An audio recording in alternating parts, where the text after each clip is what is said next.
Good evening, everyone. I am Teacher Dan. And I am Teacher Sally. I am Teacher Nisha. And I am Teacher Jenny. And we are your teachers for today. Now, before we start our class, I would like everyone to please stand. Let's have our prayer. Loud, can you? Put ourselves in the holy presence of God as well, saying, Father, Son, and Holy Spirit, Amen.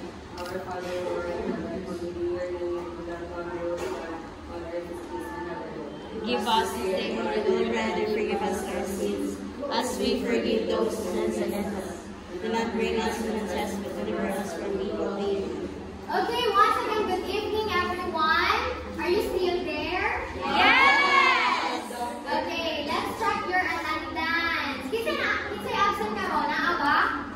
Okay, very good. So, tungod kay wala may absent, so you got all a 10 points. Yay! Okay, now let's have our classroom rules. Basta, I have here, unsa may pasabot ani? Can you read? Stop! Okay, stop talking if someone is talking in front. Stop walking and stop doing something else. Then we have look. Okay, look to someone who is in the front. Look lang mo ni. Next we have okay, listen to someone who is talking. Listen to what I am telling or the teacher is telling. Now, are you ready for our lesson for today? Yes. Okay, but before we have our lesson, let's have an activity. Hello. Hi! Hello! Alright, again, this is Teacher Dan. I will be having your first activity here. So students, listen to me. I am here of pictures. Kita? Yes! Lalo na? Very good. So I have here 5 pieces of these pictures.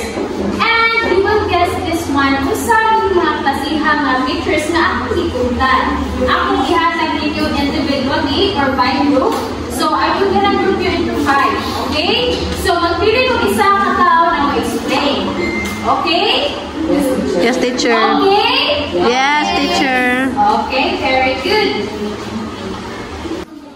Okay, students, I already gave you the pictures, and what we're gonna do here is, di ba, itagaan ng mga pictures. So, ang inyong pictures ngayon makikita na yung nakuha, inyo na siya explain kung saan inyo nakita o kung saan naka-epekto sa atuang environment na. Kasabot? Yes. Kasabot? Kasabot. Perfect. So, we will start with group 1. So, good evening, everyone.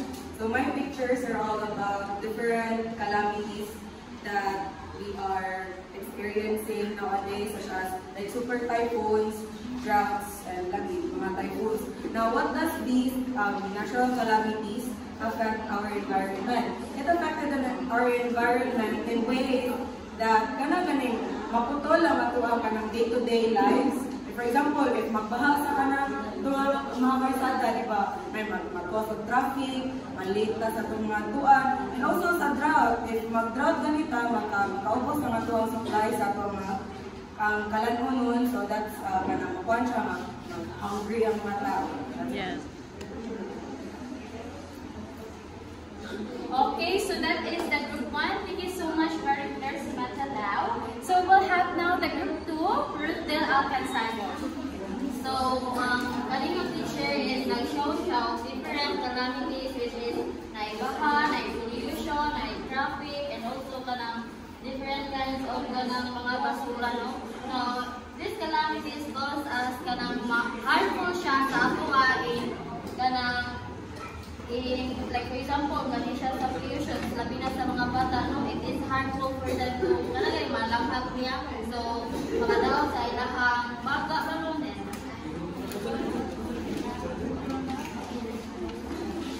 These pictures show different lighting. These pictures show different lighting that are affected with pollution and climate change. So you can see there's a lot of eyes that there's a lot of light affected of pollution due to industrial activities.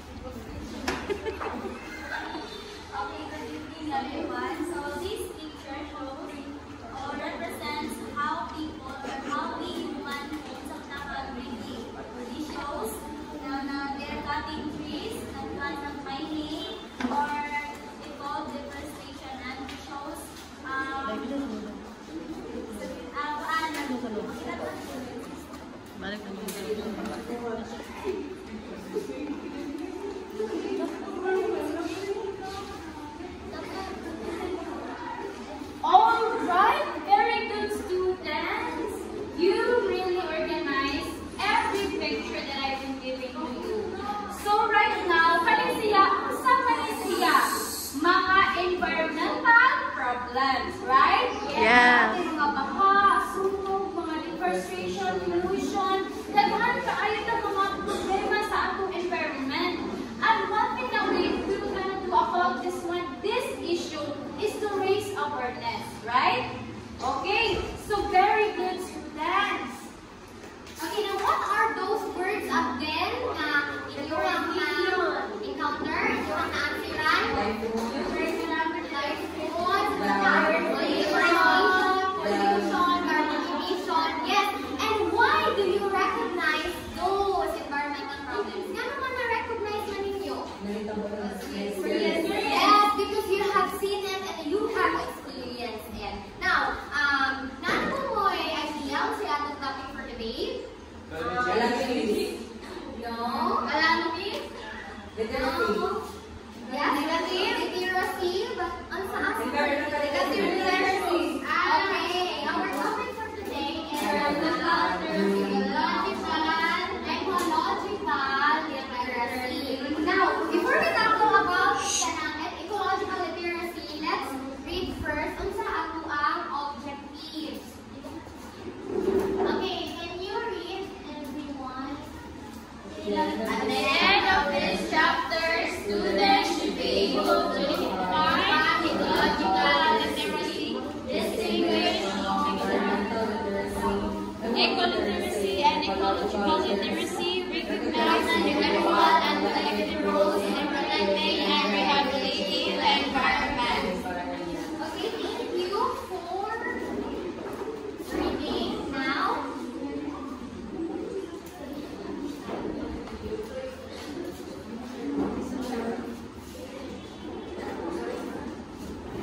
Okay, now let's take a look in this code, or let's have our understanding on this statement by John Lyle. Everyone, please read. The development of ecological understanding is not simply another subject to learn, but a fundamental change in the way we see the world. Okay, can anyone give me their understanding of this statement?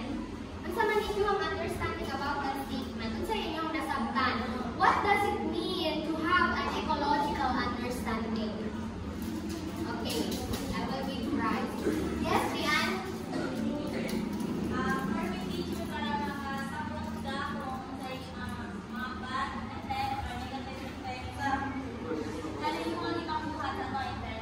Okay, very good. Now, having an ecological understanding is like you are able to recognize your connection in the environment, and you are also able to reflect on the things or actions na makaka-apekto sa ato ang environment. And that's what it means about ecological literacy. Now, let's dig deep on this term. Now, ecological literacy, according to Mina and Allison, please read. Refers to an individual understanding not only of ecological concepts but also his living. Now, ecological literacy is about having an understanding about how the nature works and recognizing yourself that you are a part of it. You are a part of nature. Tama ba? Or kanang, is it true? Yes, we are a part of nature, no? Like, we give impact na sa environment, and ang environment also kahit makagive sila impact sa ato. Now, it is not just only about kanang having the knowledge about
you were able to value the nature and provide us steps in order to solve those problems.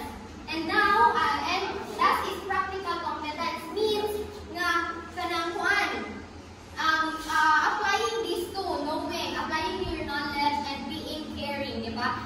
Making responsible na kanang choices and being motivated to protect and preserve the nature. Wait lang.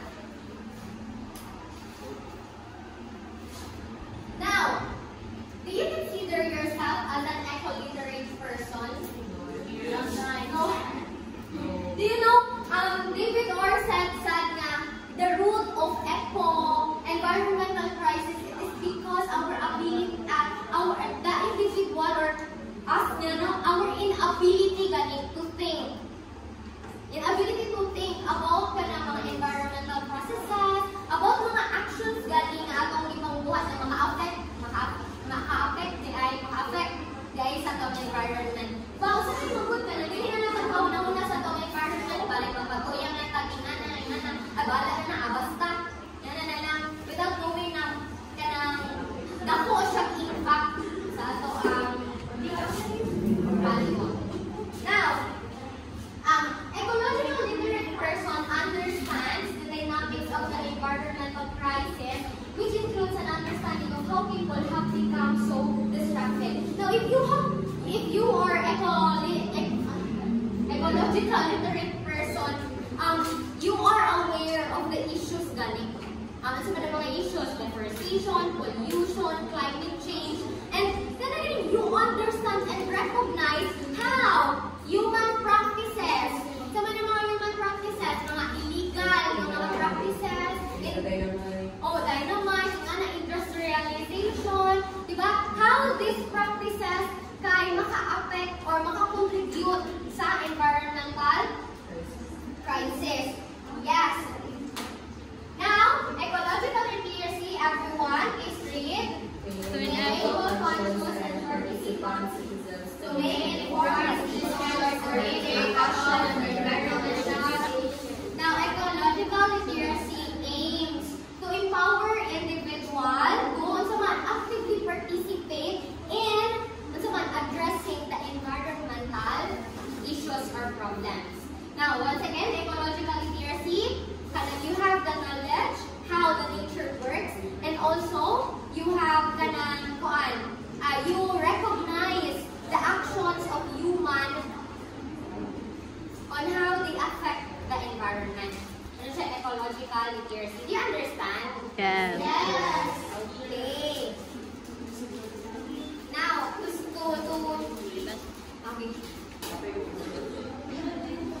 Hello. Hi. Hello. Okay, class. Natin pahatag lang para mas maraming knowledge na ay para ang group work. So, I will divide you into two groups. This will be the group 1 and this will be the group 2. Naminaw ka na? Yes. Okay, also natin ang pahaton. Ano na magbasa din?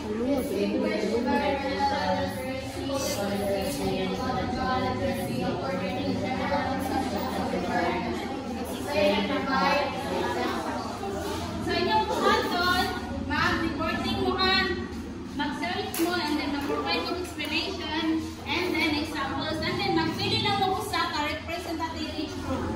Na maaaring sa ka na atubangan.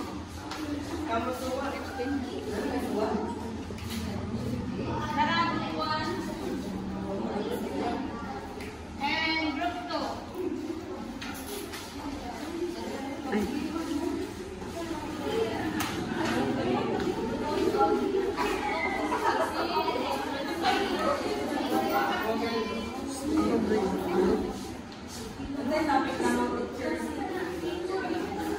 Ang inyong research, ang inyong research is all about environmental literacy, and then ecological literacy, eco-literacy. Inyong buhaton, kaning tuluhan.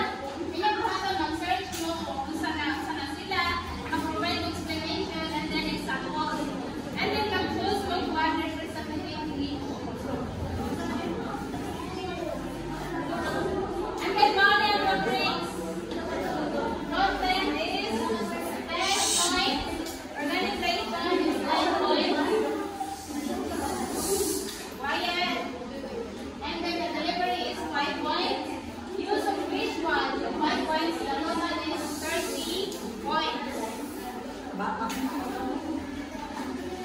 5 minutes naman.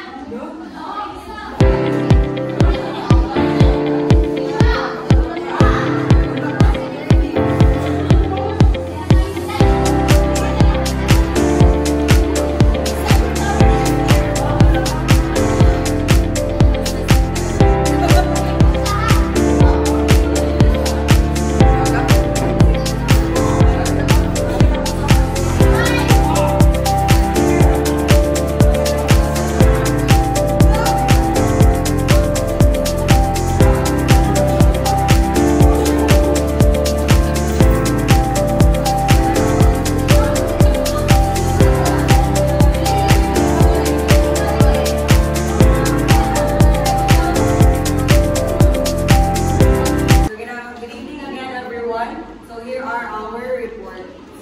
So let us first read number 1, environmental literacy, a broad understanding of the environment and human interactions with it. Second, ecological literacy, a deeper understanding of ecosystems and their interdependent relationships. And third is eco-literacy, often used interchangeably with ecological literacy but places additional emphasis on values, ethics, and sustainable practices. Now, what is the difference between the three, or how can we distinguish the three? So, three key differences. First is breadth and versus depth, and practical application and emphasis. So, ang meaning ng breadth versus depth ay lahi-lahi sila o ganing gilamon sa understanding. For example, environmental literacy kay broad kay siya. It encompasses different environmental crises and different environmental subjects. Well, in ecological literacy, focus na gid siya sa topic of ecological, etc. Now, sa practical application, eco-literacy is more action-oriented and integrate ethical and sustainable mga practices. Si eco-literacy. Now, ang emphasis naman kay environmental literacy addresses human impact. Ecological literacy examines the science. Ecological literacy examines the science of ecosystems, and eco-literacy blends science with values and action. So, together with these three, ipatuhan na siyang gamiton kay these concepts build a comprehensive framework for understanding and addressing environmental issues. That's all. Thank you.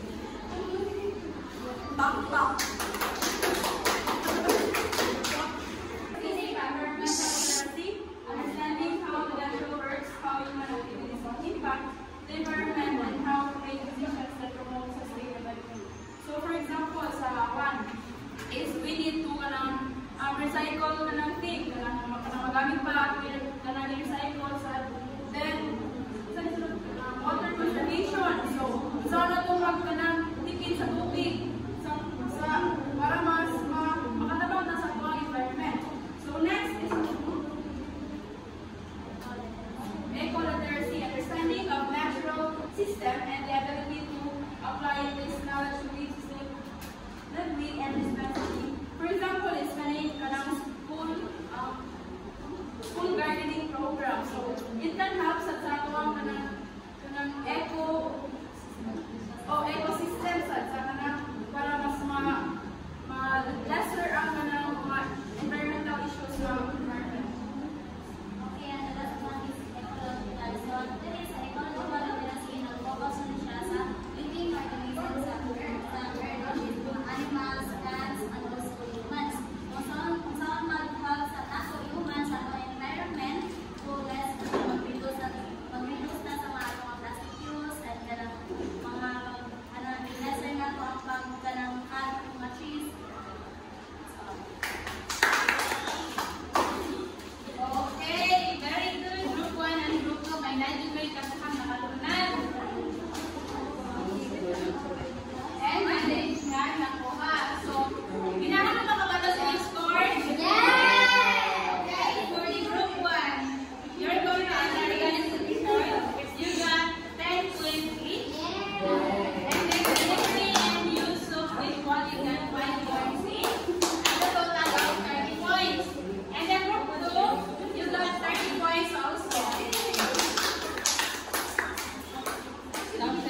us and participate citizens to make informed decisions or to take action on environmental issues. Okay, so ecological literacy kay atong understanding about our ecosystem for nature and how we can address those issues. Now, what? Ano man ang environmental literacy? Miss? Oh, perfect! Kanya.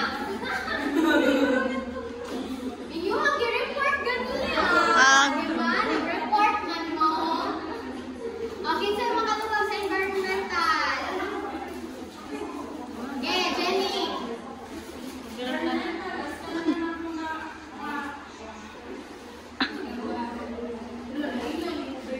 Paon karon kumilom niya.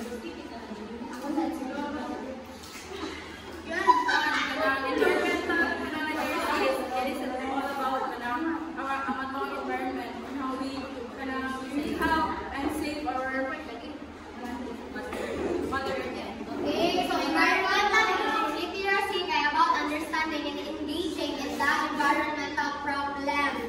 No? Yes, our human interaction unsa may mga kanang distraction nato ng meaning sa atong environment and how we can help to lessen those issues. Now, ang eco-literacy.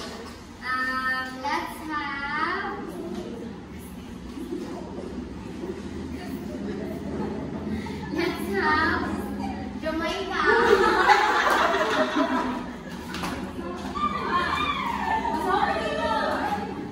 Eco-literacy.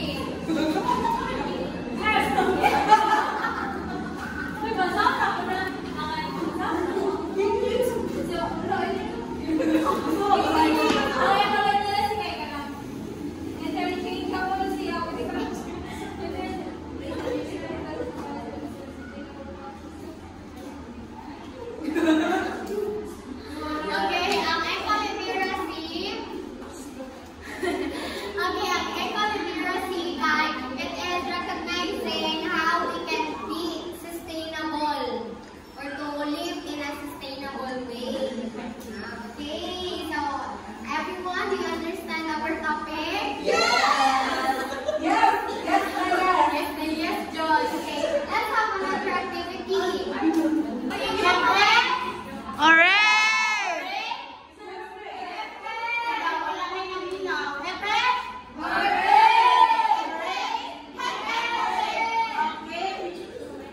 Okay, since we have already done our discussion, mag-quiz ta. Kinsa ganahan ang quiz? Let's jump na lang. Kinsa ganahan ang quiz? Mag-quiz ta. I-test ko ni teacher if namina ba mo sa discussion sa atong teacher pag yes! Okay? Ang atong activity karon is what we call fact or bluff.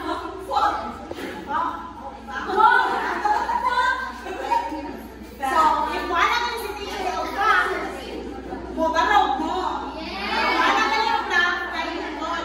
May masawin si teacher niya statement. Okay? Kami sa kontra? Yes! Okay. So, amina na. Okay, number 1. Ecological literacy is the ability to understand the interactions between living organisms and their environment. Fact or bluff? Okay, very good. It is fact. Okay, ito sa bakit. Number 2. Ecology refers to knowing how to live sustainably and make decisions that promote ecological health. Is it fact or bluff? Okay, very good. Number 3. Environmental literacy focuses only the local government and doesn't consider global environment issues. Is it fact or bluff? Bluff. Okay, very good. Number 4. Ecological literacy is only concerned with the natural sciences and does not involve social and ethical consideration. Is it fact or bluff? Bluff. Okay, very good. Last number 5. Ecological literacy emphasizes the need for individuals to make informed decisions that balance environmental protections with economic growth. Fact or bluff? Fact. Great, mga bright. Please give a round of applause, please. Yay! Nakasabot na ba mo? Yes! Para mas makasabot pa dyan, atong i-drama ang atong nasaktan.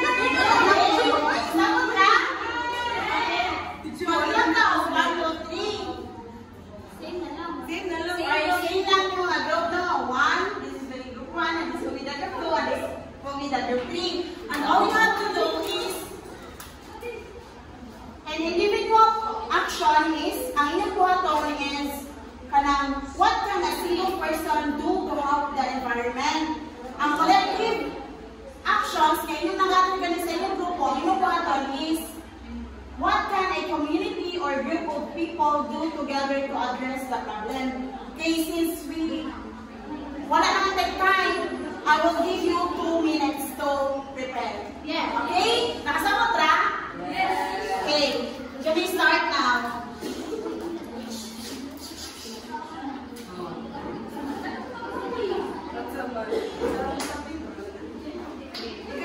Okay. Sa inyong pag-acting, inyong ipakita ang individual actions o ang collective actions. Okay? Nasabtan na? Okay, let me start now.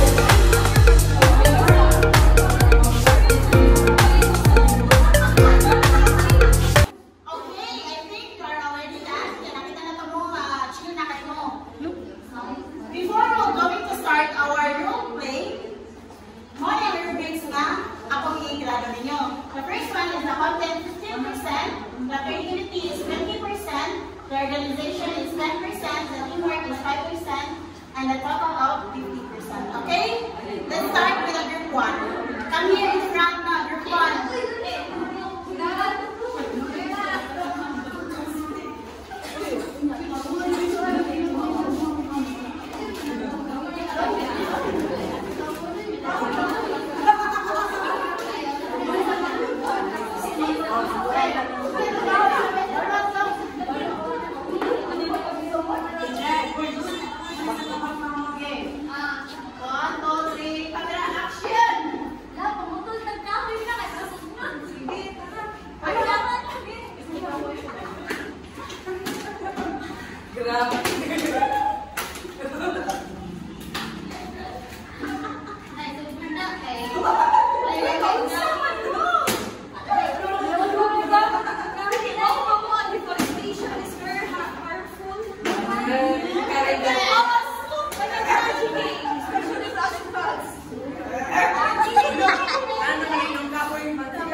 mahitabo sa ato ang komunidad.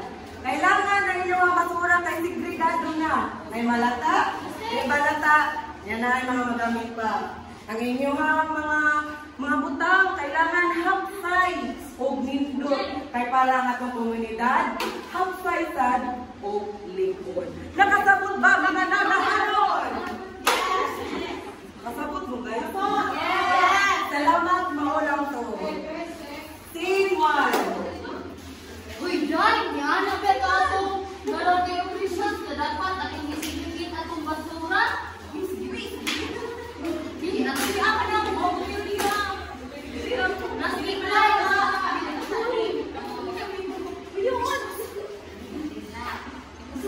Scene 2.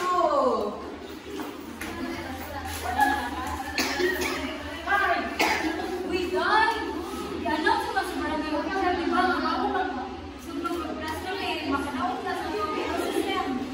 Ay, oo, sige ka. Scene 3. Ano yan, party din na, nagtatapong party. Ma'am, ano ba guard mo naman? Ano namin pwede ko yun, ma'am? Ang guard, ma'am, tagbog ko, makalaon yung mga agal na lao. Ano kaya mo? That's all. Thank you.